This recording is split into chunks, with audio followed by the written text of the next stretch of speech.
Hello everyone, and welcome to the last Sparta session of this summer semester. It's been going so fast. Today's guest is Melanie Bonajo, and they are going to talk a bit about her work, and we'll see some of her videos. Yeah. Hi Melanie, nice to meet you here. Hello. Where are you streaming from? I'm streaming from Berlin at the moment, from a very rainy Berlin. Good day to give a lecture. Yeah. Or talk a bit with you all. Super excited.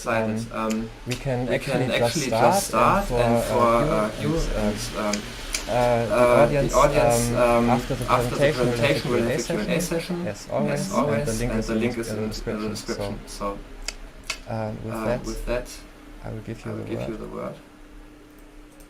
Okay, thank you very much. Welcome everybody on the other side of the screen. I don't see you at all, so I guess this is like how it goes nowadays, and we make the best of it. Nevertheless, I'm really looking forward to receive any questions you have, so please make notes and post them to me in the chat after this presentation is finished.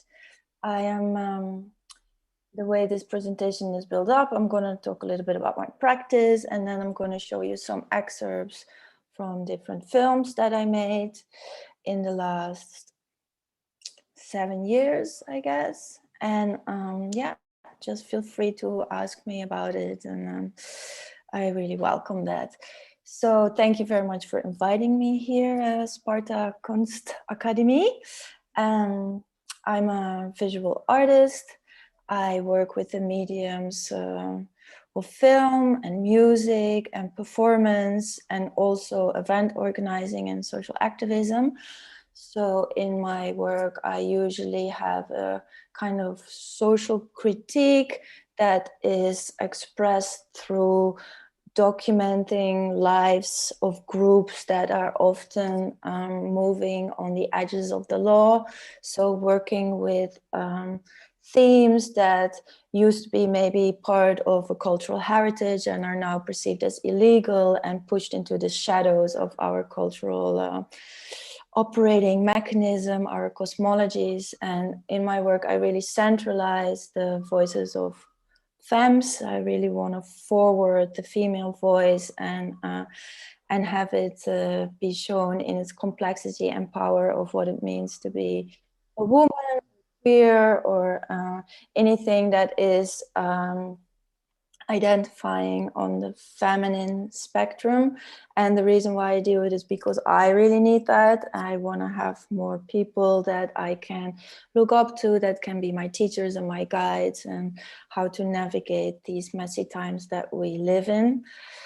In 2014, I had a kind of new episode starting in my creative realm, and I was driven by a voice that was just saying, make films, make films, make films. And before that, I was more operating on a level of like performance and photography, and it was maybe more raw and direct and very instant, and very much centered around my own experience, and not so much about like how I move within the perception of the collective. So it was more personal, And that was also because I felt this high energy and I wasn't able to like downscale that into a complexity of organization that's necessary for the production of films. And finally, I felt ready and I started with making a trilogy. I had the privilege to be invited for a residency in New York City.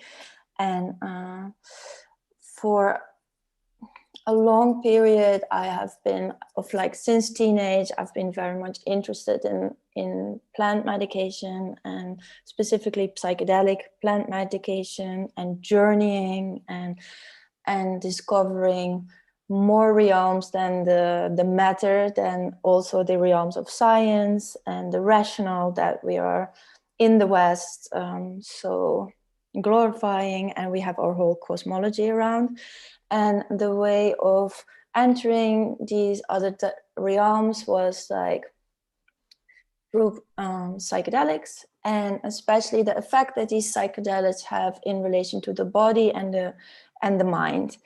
And I started to make a trilogy that was based around the feminine voice within the psychedelic research or voices that were out there, because I noticed that it was a very masculine world and I didn't really understand why. And I wanted to hear more different expressions of gender that were also using plant medications that were hallucinating and like opening portals for transformation and healing. And then specifically, I was interested in how especially people from Western urban cities appropriated cultural traditions of like thousands years old and brought them to like hubs of metropolises like New York City, and how these rituals were adapted to the new culture and if they would have any long-term effect. So in what sense did these substances actually contribute to cultural change, to cultural activism, to like the changes within our feeling world, the way we show up to the collective as an individual with the intention of like social change, and maybe also if it would have any long-term medical implications that were bringing resources to the body. And this style of research is very interesting for me because I like the juxtaposition of a contrast and see how these opposites kind of merge, and from these like frictions, like new culture is born. And that's like the hybrid. That's for me like the compost. That's for me where the new cosmologies are being birthed from. And after this film, through that kind of through the people I was moving in that were busy with that, I met another group of people, and those were a very young group of sex workers that were all kind of living in community and all serving sex as a way of social activism.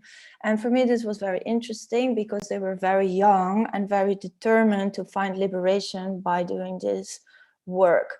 And while interviewing them and having long talks with them, I also realized that what came forward from the conversations, as in order to achieve like empowerment within sexual dynamics, most of them also went through a fall and had to kind of face their own shadows and then rise again with an integrated aspects of disempowered self, so they could really become strong in situations where like boundaries were challenged or like where it was requested to voice their needs. And I thought this was very admiring, especially because they all did it together. Of course, there was also a huge privilege because most of them were like white and like middle class, and they did it by choice.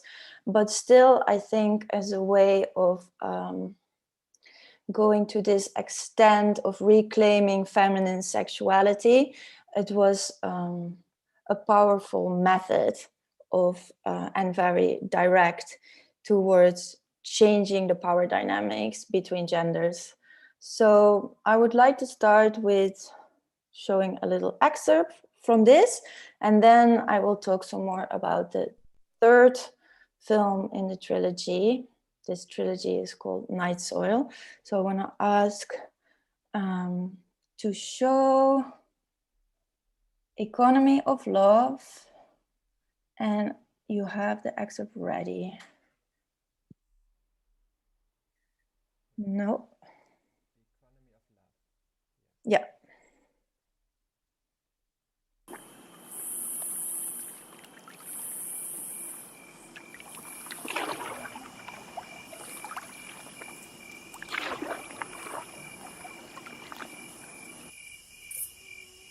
Actually, in all of my experiences, I've never had a woman say to me what she wanted.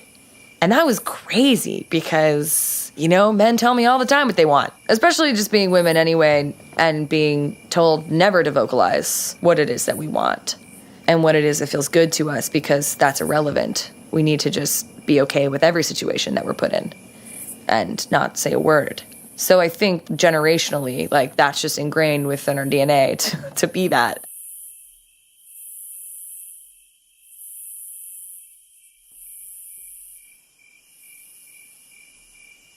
That also is why this work is so important to me, because it allows for vocalization to come out, for that, like, I want this, or like, I want you to do this to me, or can you press harder? Can you push harder? Can you go in circles? Can you go deeper? I just think sometimes it might be perceived as like dirty, and that has been projected on women as not being okay. It's like, you can't be dirty. You have to be a clean, all-white, virgin lady who gives and hardly ever receives.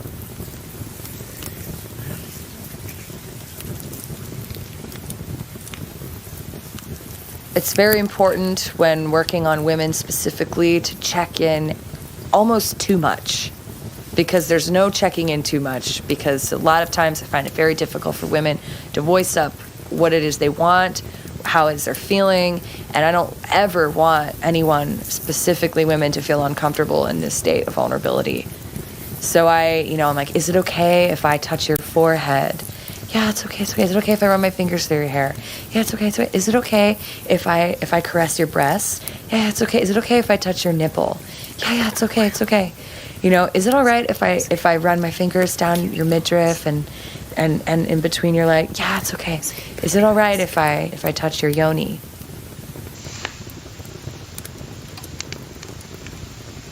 And I've noticed also when women feel like they're taking too long, they'll say, okay, I'm done. Let's just get him on the table now. Like, I feel so good. I'm just like, were you able to climax? Were you able to orgasm? No, but I don't need to. It's okay.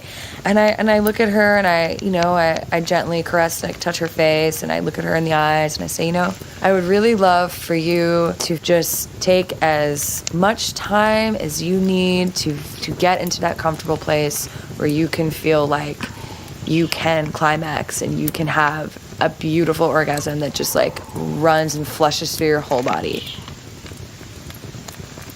They pay me for an hour, I'll go over a half hour if that means that she's gonna orgasm, because that's probably the first time that she's willing to do that, unless she's stimulating herself having sex. But it's probably the first time that she's allowing someone else to fully climax her, and I want to hold space for that because that's what I'm there for, and I want him or her partner to see that and experience it and allow to be nurturing toward her, to let her understand that it's okay to take as long as she needs to climax.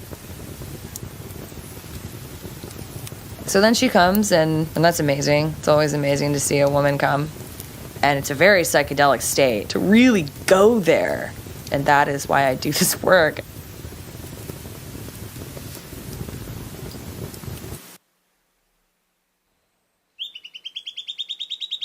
I remember a really good time when I really slipped into orgasm.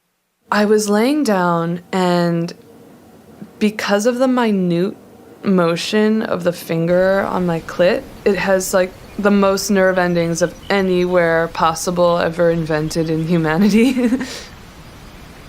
You soften that little pinpoint of an area and then it just expands like a liquid almost. So then it felt like her finger was like stroking something like miles long. It felt like this expansive lake surface suddenly, like space expanded.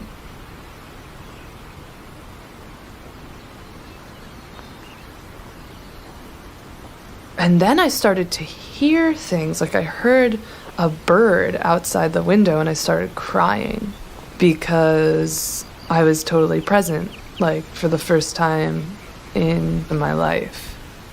All the heat, any stiffness, like in my feet and in my hips and in my legs just evaporated, and like any pain or darkness or hesitation or doubt melted away. It's this great dissolver, like anything bad, basically, I was experiencing. You can put it in your pussy and it goes away and it replaces it with something very good. It was like, oh, that's what my pussy is for. It's just for me to feel like the complete magnetism of the earth and myself to beyond. Okay, I had no idea. I was always frustrated with my body and wanting to push it, wanting it to be right and wanting it to look right and feel right and wanting it to be strong, and this whole wisdom of femininity entered my life for the first time ever.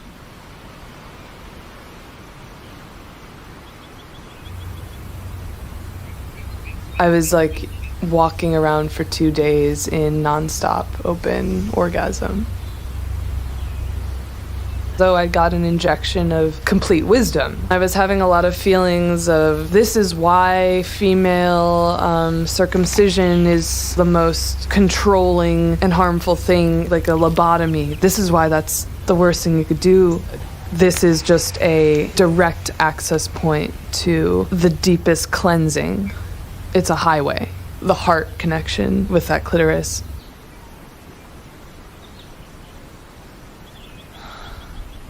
Yep. So, am I on? Okay. So what this symbolizes is a lot of issues that are maybe taboo or not so much spoken about in the collective come forward through the personal stories. And that's what I like to centralize in my films. And then often the interviews are being supported by a radical imagery that is just an invitation for an expanded notion of perception or thinking about, feeling about the subject that is presented in the film, something that can be more sensed than like processed through the brain. And for me, that is important that this goes together, because people are storytellers, and the way we still tell stories to ourselves and each other changes the way we perceive reality. And I see myself as a story collector and a story gatherer, and the gatherings of these stories are the body of values and ethics that I personally believe are important to bring forward in our society, because they're under-addressed and they're overpowered, which means that if some people are overpowered, then other people are disempowered, because oppression always goes together. It's like two sides of the same coin. So whether we are on the oppressed side or are on the oppressor, we cannot live without, they cannot go without each other. So in this film, in this excerpt, what comes forward is also, you know, the embodiment and feeling safe in the body of the feminine, and asking needs and desires without having fear of rejection or being too big or too loud or standing up, or all these things that you have to think about in these dynamics. And also it talks about the gender gap, but it also talks about like female anatomy and like of the vulva, and this is something that we also learn very little of in our society. Like, for example, in our medical books, there's always examples of the penis, but there's never any of the vulva. And if you really start to look up at all the parts that are already the landscape that is there, there's so many different places to discover that all have a name. So I just wanted to bring forward a different conversation and really hear people's voices and experiences of also as a female person going to a sex worker and see what they can do for you. And I totally believe this is a great thing, and I really recommend it for everybody. So the last film that I made in this trilogy was about land rights and women, females, femme people that were stewarding a piece of land, or were like advocates for land stewarding. And these were 4 different people. Like, one was an off-the-grid living mom that lives without a bank account in the forest with her child, just living off like roadkill and berries, and really going back to nature and like connecting to plants on a level that I will probably never experience in my life. And one woman was an elderly animal activist that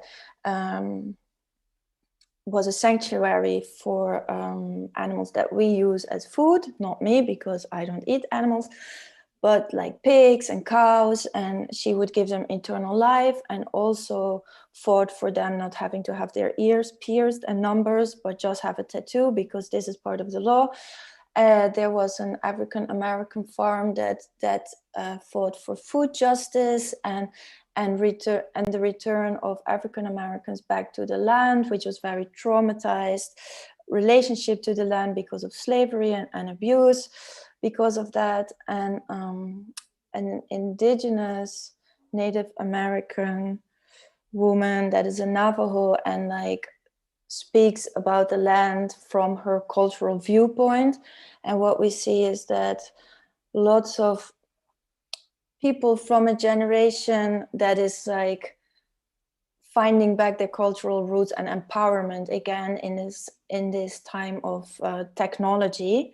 And also a lot of the people from indigenous groups, at least that I know, are very connected through the internet and also learning from each other's cultures. So groups that maybe first were separated because of distance are now closer together because of the technology. And if you see like there's the generation that like experienced genocide, then there was the generation that was like assimilating to Western culture, and now there's this generations that trying to reclaim their cultural roots again and integrate it into these times that we're living now.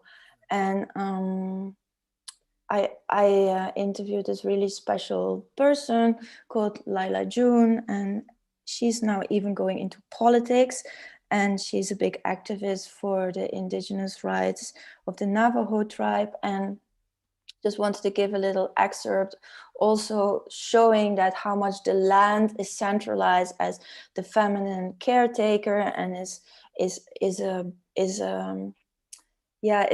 as much part of our body as we are part of her body, and that the way the ethics of interrelationships are so much more treasured and harbored, in contrast to the epicenter of the Western culture, which is all about like penetration and like taking and like conquering and power over. And this is something that is deeply integrated in people who grew up here like me.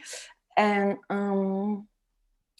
to see this bonding and consensual relationship that other groups of people, because of their different cultural perception of the world, have with the land is, I think, very valuable in this time where we see that our system is just destroying our resources and creating huge disbalance in power in the world.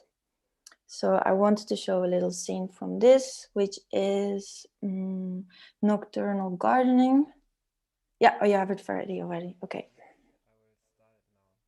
Yes.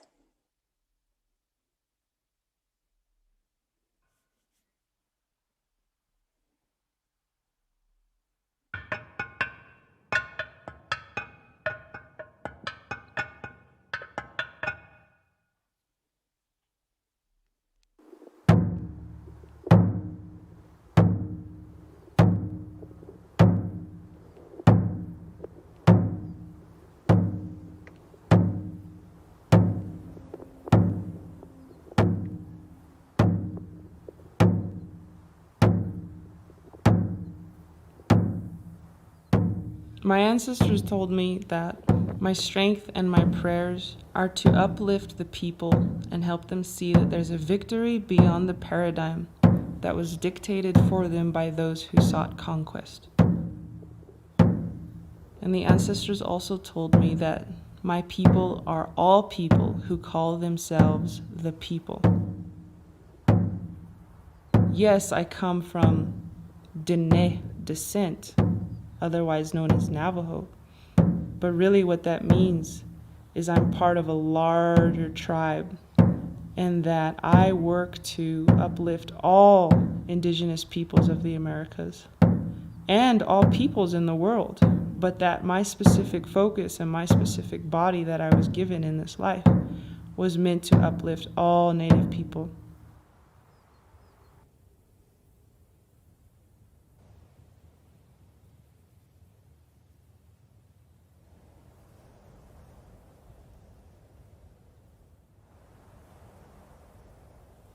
Yat eshik e doshitane e, she e Lila June yinishe, nanisht ejit hachit nishlin, do haskaitane e bashishchin. Ashin hit the shade do Scandinavian dashanale. Taos New Mexico de nashan. Akut ego the nest uninchling.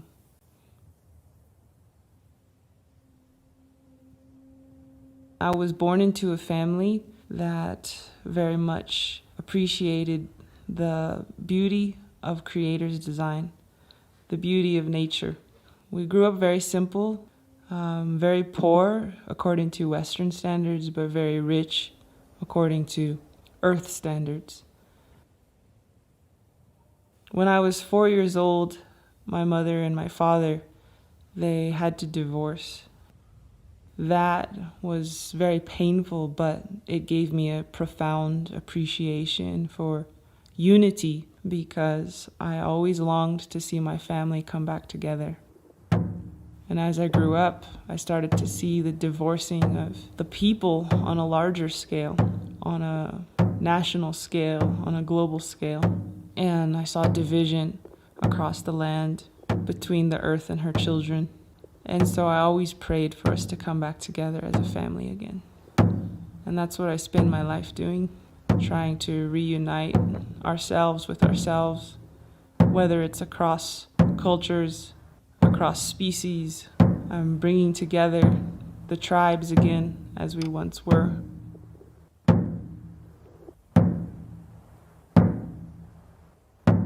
My great-great-grandmother, maternal grandmother, she was a Dene woman in the Southwest, and she was born during the time when 9,000 Dene people were incarcerated in a concentration camp outside of Albuquerque, New Mexico. This concentration camp was later studied by Hitler to inspire his own dehumanization camps. We were being degraded in the most fundamental ways, and that was through the raping of our women. The women were not provided water unless they gave their bodies to the soldiers in this camp, and the men were often tied down and forced to watch. And even though it wasn't our fault, we still managed to feel bad about what happened to us there, and we internalized that hatred. And we internalized the blame that should have gone to the soldiers, but instead we blamed ourselves. In this manner, the camp was really made to not only destroy our bodies, but it was meant to destroy our souls.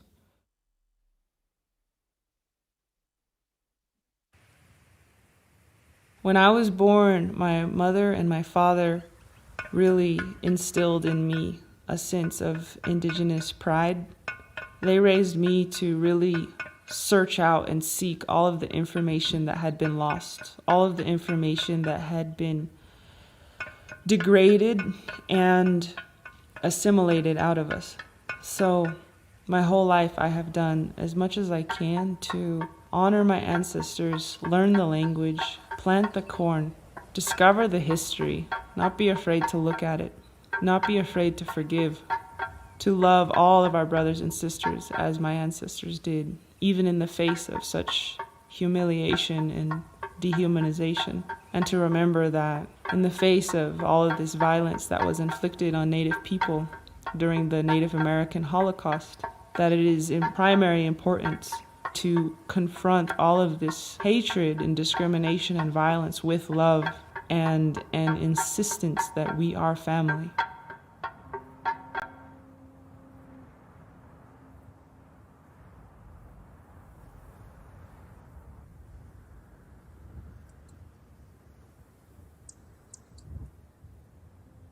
Just the way that the dark attacked our women as a way to cripple our society, so too did the dark attack the European women as a way to cripple indigenous European society. And so it's important to remember that we are all just caught up in a great illusion, that we are not beautiful children of the earth. This is all part of the restoration of the soul. And just as you can cripple a soul, not only of a person, but of a culture through the degradation of women, so too can you uplift a nation by uplifting the women. Because when we honor the women, we also honor the men. And so all of our tribes have always had great esteem for the women. And they say that a nation is not defeated until the hearts of the women are on the ground. And conversely, a nation is revived and redeemed when we bring the hearts of the women back up. And when we marginalize women because they are the life bearers, we therefore marginalize life itself. And when we marginalize life, we see life begin to deteriorate across the globe as we are seeing. And so when we recenter the mother, not that she's better than anyone else, but that we put her in the center again and we honor her. We put life in the center and life begins to thrive once again. And so in this way, we cherish and honor our women as sacred beings. And of course, reuniting with our Nahastsan, Nihimma, our Mother Earth. She's the provider of everything, and we are meant to treat her and love her with the same respect and love that we are meant to treat and love women. Delicately, gently, gratefully, and always with permission before we take anything from her.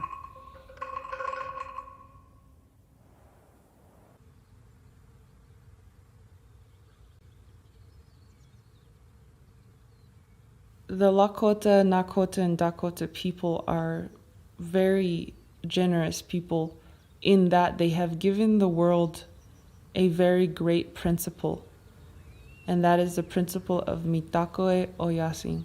And mi means my, takoe means relatives, oyasin means all of them, all of my relatives. And what they're saying here is that the plants are our relatives. The horses are our relatives. The birds are our relatives. The clouds are our relatives. The mountains that provide so much snow and water and trees and deer and life, they are our relatives. They are our mother. And so speak to every living being as your relative. We can call them our brothers, our sisters.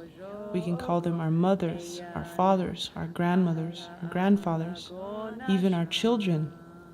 If we plant some corn in the field, we can call them our children. We can also call them our mother, because in a way they're both.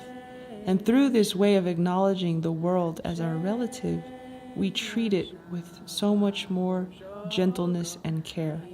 Because you wouldn't strap a horse and force breed them if you knew that was your father. You wouldn't force animals to live in small cages and live a life of misery and pain if you knew that was your sister. You wouldn't shoot someone based on the color of their skin if you knew they were your brother. And so this is how we can heal our illusions and reclaim the health that once existed on this planet, is to remember that we are not superior to the world. We are relatives of the world. And so it's so simple and it's so powerful if we move into this consciousness and we just do what not only Native American ancestors have done, but what all of our ancestors have done, which is remember that they do not own the land, but they are owned by the land, and they are of the land.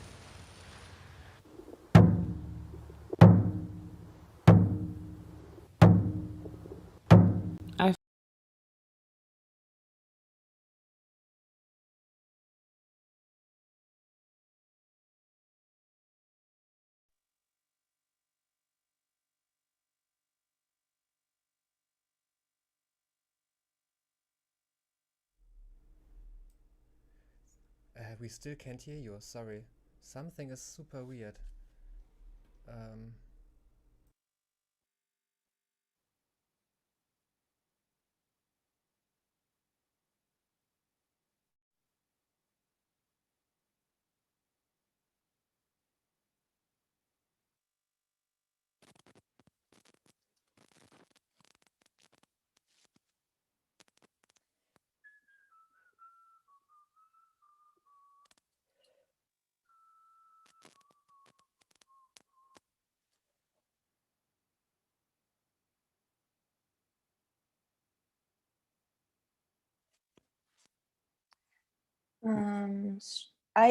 Okay, great. So what I wanted to end with on this note is that what I thought was very interesting about the portraits of these four females that I interviewed is that in order to do this tough work, like deal with like genocide and colonialism and like destruction of the heart, the soul of your culture, and seeing the structure of your land, your loved ones that are extending beyond the human form, is that all of them were fueled by something bigger than themselves. So they all had a very strong spiritual practice, and they were all guided with something that was just beyond themselves, and that made them the smallness in that sense gave them strength and power to fight big collective ideas and laws that were opposing the values that they stand for. And I think in another way, I don't see how it's possible to like fight on this level, because all of them also were involved in fighting good news in the school buses and inviting them into their like forever happy pig farm, where they would also give like massages courses for like schools and people, whoever was interested. And the complexity of the fights that, or like fighting incarceration and at the same time giving education and trying to change the economy around food injustice, like the complexity of the fights was so impressive and came across to me as it's evolved such a inner core strength of holding all these emotions that come up with like taking this particular standpoint and also put it into action. And yeah, that is just something that for me was the core of the film and something I really wanted to bring forward, and something that I personally also I'm motivated for to encourage this in society. So after this trilogy was finished, because I personally like to work in a trilogy because it's nice to have space to build up a narrative, but it's also nice to kind of close it, especially when it comes to like aesthetics. Like a trilogy for me kind of gives the opportunity to go deeper into the exploration of how we tell stories. And because I think in general, all my themes are kind of connected and could be portrayed to lots of different, through a particular lens, or and that's what I do, I want to challenge myself also to find again like nuances in how I tell the stories.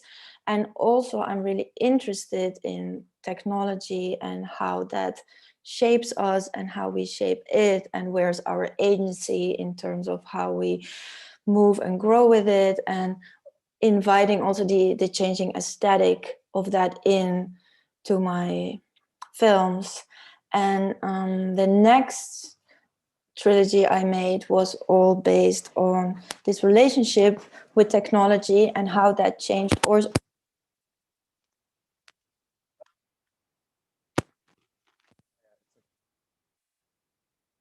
okay, so it's about like the notion of progress and what that really means in our society, and how this notion of progress through techno-capitalism changes our social relationships, changes how we think about nature, changes how we think about reproduction. And I really wanted to make a film that, because I'm an animal rights activist, and I really wanted to make a film that addresses some of the rights that we don't give to animals. But I didn't want to do that through like showing like slaughterhouse footage of like the violence that we inflict on the animal genocide every day. And I thought, since the beginning of the rise of the internet and YouTube, like in 2013, I started to collect footage of amateur footage, and how the lens of the amateur photographer was changing the way we were perceiving animals. So before that, animals were very much portrayed through the lens of science and like animal behavioral theorists that would explain why they would do something, that was very much limited to like animals can't think, animals don't have feelings, animals don't have personalities, animals don't transgress their species limits. And with the rise of the amateur photographer, the whole shadow side, like the objectification of nature, the you know, the theater of nature is over there, and me, the like neutral crown of creation that stands above it, is over here, was kind of being deconstructed, because what these amateurs were documenting was all the exceptions on the laws of science. So that means like, you know, it was first of all like species that would normally be like prey and predator just becoming friends, or like, you know, loads of species adapting to human culture, like monkeys taking selfies, or like drinking Coca-Cola, or like a group of whales adopting like a dolphin, a deformed dolphin, or all kinds of aspects of care and creativity and humor and curiosity, and also of anger and fuck you humans, you know. And anger is one of the characteristics that we don't permit animals to have, because we don't want them to like threaten our well-being. And in order, like in terms of like ecology and economy, we want animals to have a purpose for us. So they have to be, in one way or the other, serve what we want to get out of them. That means, you know, or in preservation properties, because there's tourists, or maybe they like have a function for the ecosystem, like the panda, or the panda actually doesn't, but because the panda is preserved, a huge ecosystem is preserved because the panda needs a lot of land, or they serve as food, or they serve as entertainment, and that's basically it. And if you don't have this function as an animal, you're kind of fucked. So all these like human behaviors are actually made visible in these funny animal videos, and what the animal is, or what is the inherent characteristics of the species, becomes completely deconstructed. And what we see in those images is that animals actually have a bicultural identity, that of the human and that of their own. And in a way, what we see in all these videos is like the power of the human over the animal, and the lack of agency that the animal has in a human dominated world. And also we can see like economics, you know, like who are the people that document these animals, and where in the world are they, and do they have possibilities to travel? You know, like there was this couple of years that there were all these like people photographing themselves with dolphins and put themselves on Tinder, and it was all the same dolphin, but of course we don't see that. But if you do a little bit of research, you know exactly where they go. And yeah, which is in South Africa, is kind of far for most people. And so how the effect of like looking at these images was for me the same after 2 months. Like I got literally sick, because the violence that is actually going on in these images is like the same as in any type of slaughterhouse. It's just a different type of violence. And what we see here is like the extreme objectivity, the distorted objectivity of science, that science has of the natural world, is here being reverted into its ultimate shadow of like extreme subjectivity. You know, so all the animals are kind of made into like Disney characters. And I mean, it's still sometimes kind of funny, especially if they revolt against the humans. But my idea was to show this to like children and talk with them, have the animal videos as a intermedium of like how they actually think about life, you know, and being exposed to the internet and so much information, and especially so much violence, and what kind of effect does that have on their innocence as a child, and how much responsibility do they feel they actually have, and how much this environmental crisis is affecting their psyche and their way of behavior and thinking, and if they actually feel that they have agency. But also just simply ask them for solutions. You know, what do they think is like what we as adults should or could do? And also I really wanted to like centralize the perception and the wisdom of children, because in our Western construct, children are also often perceived as other. So it's called adultism, where like the child is often perceived as like too emotional or too empathic or too like much in the world of the imagination, or too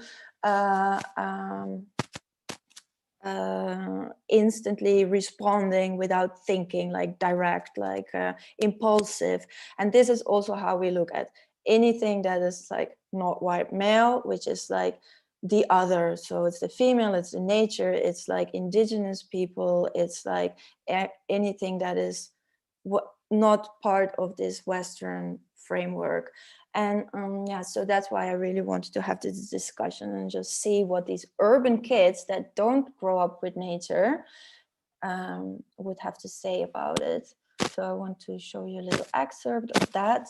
And this is Progress versus Sunset, actually. It's a different film. Yeah, all right.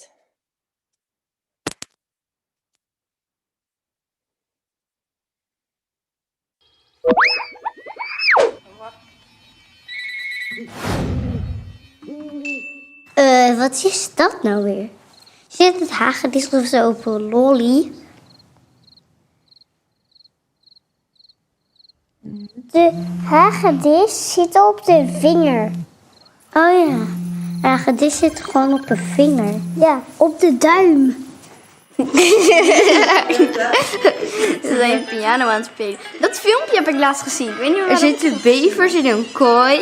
En ze kunnen net met hun poten doorheen. Er staat zo'n keyboard hier zo. En dan gaan ze allemaal met hun vingers zo. Maar ze kunnen best goed piano spelen. Ik heb dat filmpje gezien.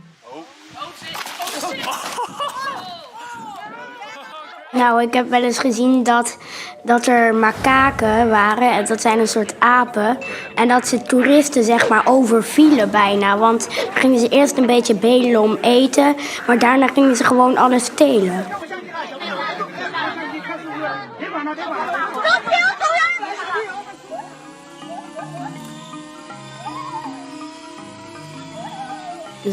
Ja, een beetje erbij. Die rondvliegt, maar dan een technische bij. Want dat is het laatst op het nieuws dat ze tijgers achter een drone lieten gaan rennen omdat ze dik waren.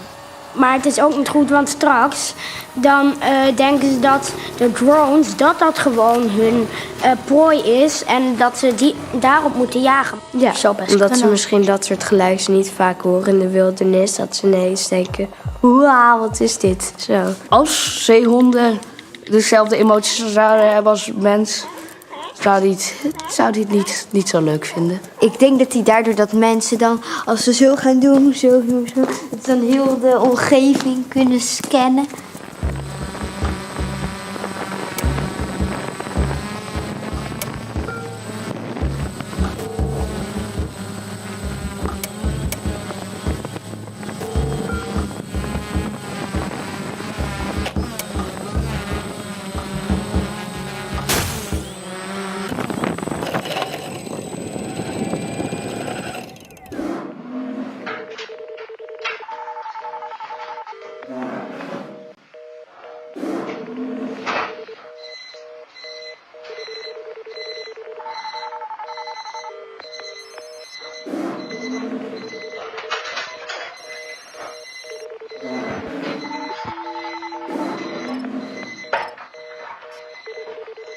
Als ik zou zien dat er een beer in mijn keuken is opeens, dan zou ik denk ik keihard naar boven rennen en iedereen waarschuwen. En dan zou ik door het raam naar beneden gaan. Ik zou geen filmpje maken. Ik zou sowieso ook wel de dierenambulance bellen, vragen of die de beer dan vrij kan zetten. Ik zou geen neus thuis op de bank Helemaal niet.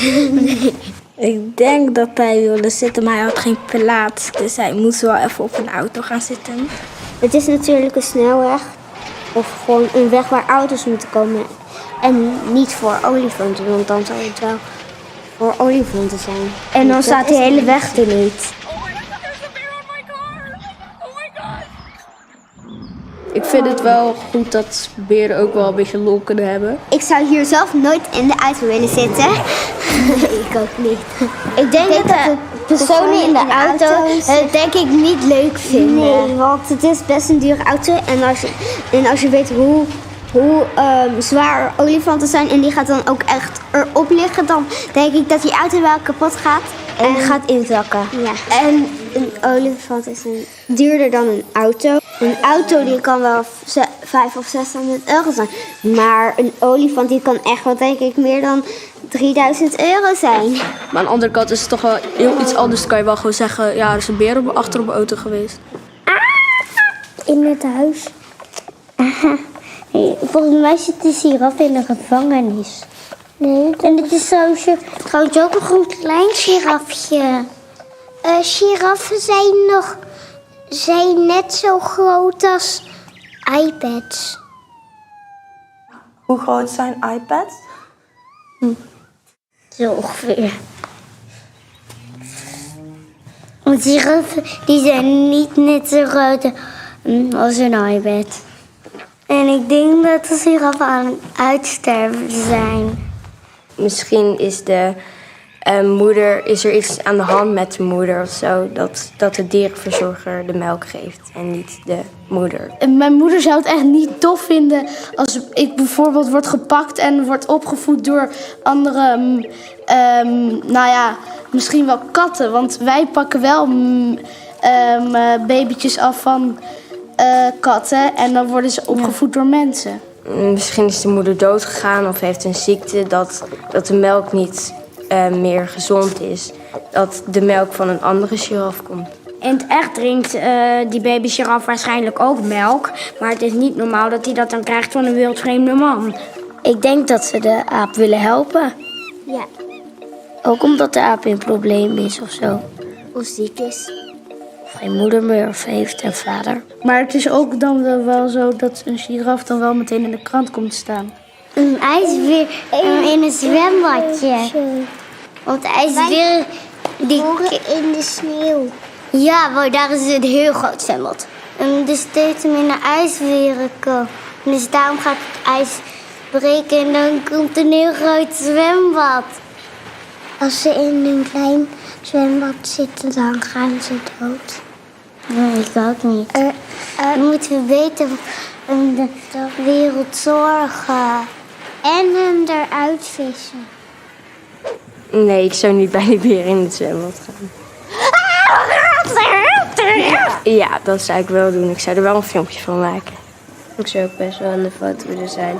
Zo dicht bij een ijsbeer kom je normaal niet. Ik denk dat de octopus en de knuffel een soort van dansen. Want de octopus gaat de hele tijd met de armen zo. En dat doet hij zo met verschillende bewegingen. En de knuffelbeer beweegt niet, want hij zit de hele tijd zo. En de knuffelbeer kan niet echt bewegen. Dus hij deed de hele tijd dit over zijn benen. Ik weet niet wat er met die teddybeer is, maar die is ook gek. Die is wel schattig. Of de beer vindt de teddybeer lief. Ik denk dat dieren wel van knuffelberen houden en knuffels. Het lijkt gewoon op gewone dieren. En ze zijn ook net zo zacht. Ik denk dat dieren wel bevriend kunnen worden met andere dieren. Want als ze met elkaar geboren worden, dan weten ze niet dat het, zeg maar... Wordt het geboren als een... Ja, dat het een prooi eigenlijk is. Want ik zag een keer een foto van een vos en een kip die heel erg bevriend waren. Ja, in dat boek. En een beer en een kat. Waarschijnlijk dacht die beer dat die kat een babybeer was. Ik denk dat mensen en dieren beter niet kunnen proberen vrienden te worden. Want stel je voor, de mensen sterven ooit uit. En die beesten zijn dan dus afhankelijk van ons. Good girl. Door open. Come on, you get cold. Yeah, Volwassen. Ben je een baby? Nee, volwassen. Ben je een baby? Nee, het is een volwassen. Nee hoor. Want baby's zijn nog veel kleiner. Het is echt een volwassen. Er is ook zo'n bepaald dier, genaamd de blobvis. Ja. En die is echt verschrikkelijk lelijk. En dan worden allemaal slechte presidenten vergeleken met hem. En allemaal grapjes over hem gemaakt en zo. Want hij heeft een hangneus. En hij kijkt zeg maar zo. Echt helemaal niet lachend. En dan komt een soort slijm uit zijn mond. En ik bedoel, we kunnen het wel grappig vinden. Alleen, stel je voor, er is een heel lelijk iemand op aarde. En ja, kijk, eigenlijk mijn voorbeeld was dat het bij dieren niet om de schoonheid gaat, maar gewoon om hoe ze zijn.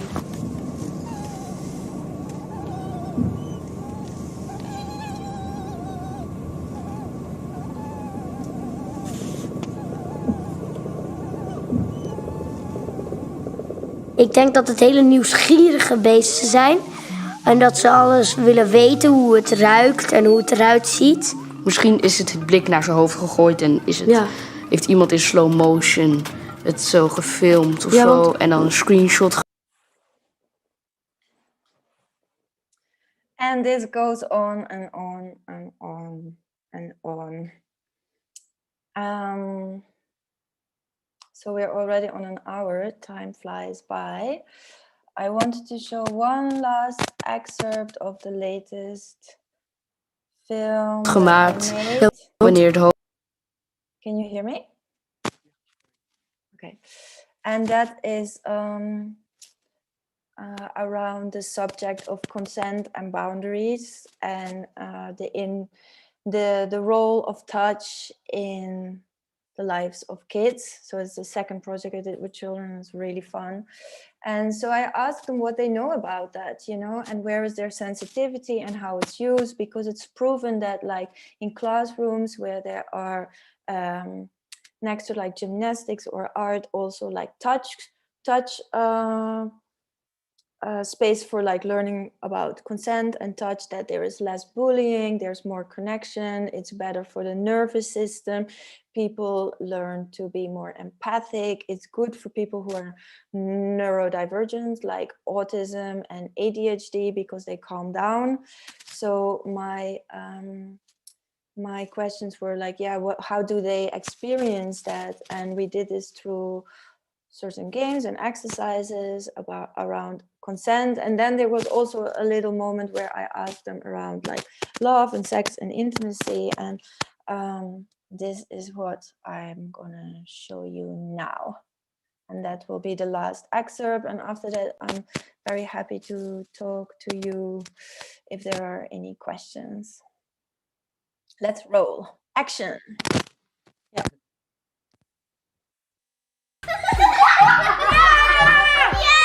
Ja, moet jij blijven. En nu.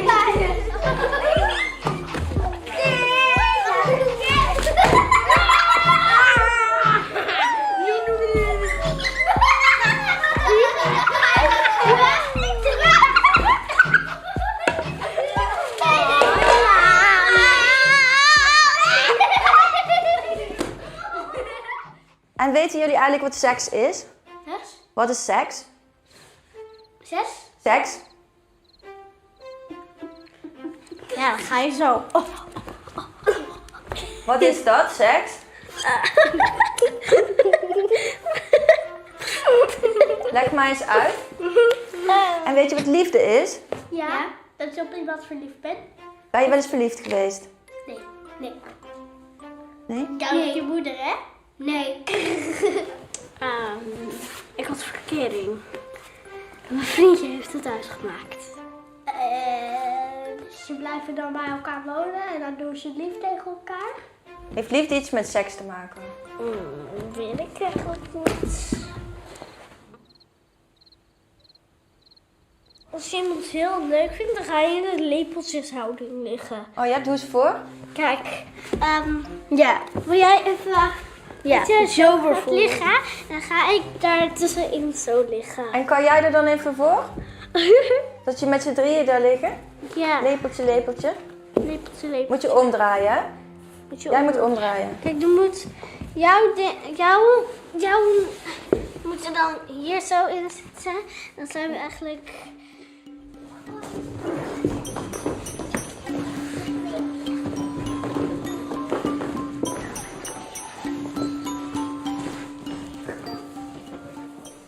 Mag ik even naar je hart luisteren? Ja.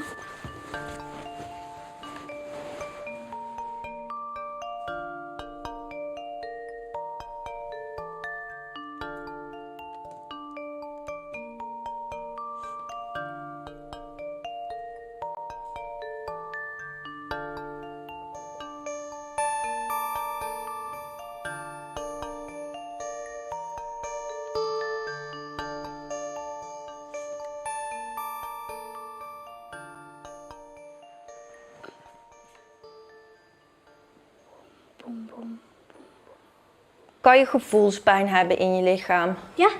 Hoe voelt het dan? Wat is dat? Als je wordt gepest. Ja, want dat doet ook pijn. Maar dan is het niet schoppen en slaan. Maar woorden kunnen ook pijn doen. Ja. En word je wel eens gepest? Ja. Ja. Ik weet niet of zij wel gepest wordt of niet. Wel. Ik ook. Als iemand zegt dat je diegene haat, dan doet dat wel pijn. We gingen een keertje naar... toen gingen we op schoolreisje. En toen gingen mijn beste vriendinnen een beetje plagen. Ik weet nog wel wanneer iemand mij voor het laatst heeft geslagen. En heb je zelf ook wel eens iemand geslagen? Ja. Ja. Ja, mijn neef. En waarom? Omdat hij gemeen deed. Vechten. Dat zou ik nooit doen. Dat doe ik gewoon op mezelf. Vind ik leuk.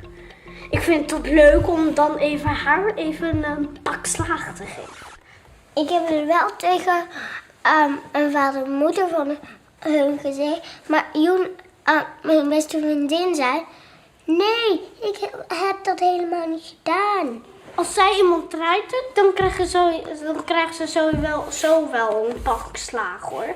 Nou, toen werd ik een beetje verdrietig. Deed het pijn? Ja. En hoe denk je dat de kinderen zich voelden die jullie pesten? Hoe voelden zij zich? Gezellig. Stoer en slim. Maar dat is niet zo. Ja, want ze verpesten eigenlijk andermans dag. Omdat hun eigen dag is al verpest.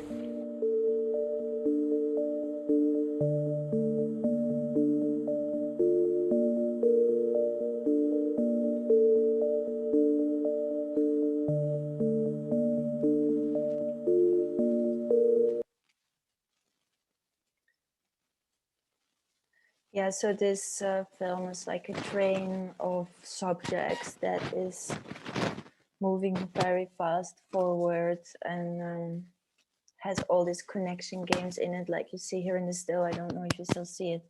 So I'm open for questions. It's almost 8:10. How does it work?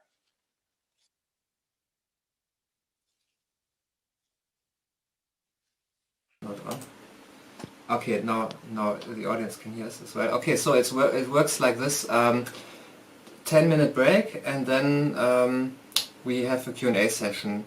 Or I can't hear you. But okay, we have a 10-minute break. And how long is the Q&A session? Maximum 20 minutes, I would say. Okay, alright. Yeah, because I'm in the kitchen. Oh, but maybe I can... Okay, no, we can also stop earlier. Let's see. Okay, then we make just a 8-minute break and start at 20:15. Yes, okay. 20:15. All right. Okay, see you soon.